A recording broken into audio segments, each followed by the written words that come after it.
How to make your Clapper account private. Hey everyone, welcome back to the channel. In today's video, I'm going to show you how you can make your Clapper account private.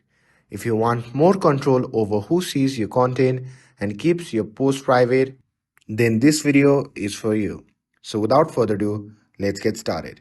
So first thing first, open the Clapper app on your phone. And once you have opened the app, simply tap on the profile icon shown in the bottom right corner of the screen. And after that, simply tap again on the three dash icon shown in the top right corner of the screen. And from the settings page, simply tap on the option labeled privacy and safety.